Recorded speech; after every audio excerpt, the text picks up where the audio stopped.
മുഖ്യമന്ത്രി പിണറായി വിജയന്റെ മകൻ വിവേക് കിരണിനെ ഇഡി സമൻസ് അയച്ചത് ലാവ്ലിൻ കേസിൽ വിവേക് കിരണിനെ ഇഡി വിളിപ്പിച്ചത് സാക്ഷി എന്ന നിലയിലാണ്. ക്രൈം നന്ദകുമാറിന്റെ പരാതിയിലാണ് ഇഡി അന്ന് നടപടി സ്വീകരിച്ചത്. മുഖ്യമന്ത്രി പിണറായി വിജയന്റെ മകൻ വിവേക് കിരണിന്റെ ഇഡി സമൻസിൽ കൂടുതൽ വിവരങ്ങൾ പുറത്തുവന്നു. ലാവ്ലിൻ കേസുമായി ബന്ധപ്പെട്ടാണ് Vivek കിരണിനെ മൊഴിയെടുക്കാൻ ED വിളിപ്പിച്ചത്.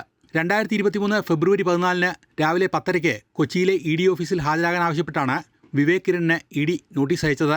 Vivek Kiran son of Pinarayi Vijayan cliff house Thiruvananthapuram എന്ന മുഖ്യമന്ത്രിയുടെ വസതിയുടെ മേൽവിലാസത്തിലാണ് സമൻസ് അയച്ചത്. സമൻസ് ലഭിച്ചിട്ടും വിവേക് കിരൺ ഹാജരായിരുന്നില്ല. 2 വർഷം മുമ്പാണ് ലാവ്ലിൻ കേസിലെ കള്ളപ്പണം വെളുപ്പിക്കൽ പരാതിയുടെ അന്വേഷണത്തിന്റെ ഭാഗമായി ഇഡി വിവേകിന് സമൻസ് അയച്ചത്. ക്രൈം നന്ദകുമാർ നൽകിയ പരാതിയിലാണ് ഇഡി 2020 കേസ് രജിസ്റ്റർ ചെയ്തത്.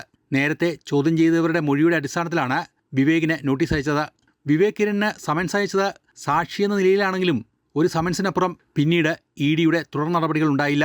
ലാവ്ലിൻ കേസുമായി ബന്ധപ്പെട്ട ദിലീപ് രാഹുലൻ പ്രവർത്തിച്ചിരുന്നത് UK കേന്ദ്രീകരിച്ചാണ്. പസഫിക് കൺട്രോൾ സ്ഥാപനത്തിന്റെ ഉടമയായ ദിലീപ് രാഹുലൻ ലാവ്ലിൻ കമ്പനിയിൽ ഉദ്യോഗസ്ഥനായിരുന്നു. വിവേകും UK-യിൽ പഠന സംബന്ധമായി പോയിരുന്നു. വടക്കാഞ്ചേരി ലൈഫ് മിഷൻ ഫ്ളാറ്റ് തട്ടിപ്പ് കേസിലാണ് വിവേക് കിരണിന് ഇഡി സമൻസ് എന്ന് ചില വാർത്തകൾ പുറത്തു വന്നിരുന്നു. വിവേക് കിരണിന് സമൻസ് അയച്ച അതേ ദിവസം ഇതേ കേസിൽ ഹാജരായ മുഖ്യമന്ത്രിയുടെ മുൻ പ്രിൻസിപ്പൽ സെക്രട്ടറി M ശിവശങ്കറിനെ ചോദ്യം ചെയ്ത ശേഷം ഇഡി അറസ്റ്റ് രേഖപ്പെടുത്തിയത് ആ ദിവസമാണ്. പിന്നീടാണ് വിവേക് കിരണുമായി ബന്ധപ്പെട്ട സമൻസ് ലാവ്ലിൻ കേസുമായി ബന്ധപ്പെട്ടാണെന്ന് വ്യക്തമായത്. അമൃത ന്യൂസ്, കൊച്ചി.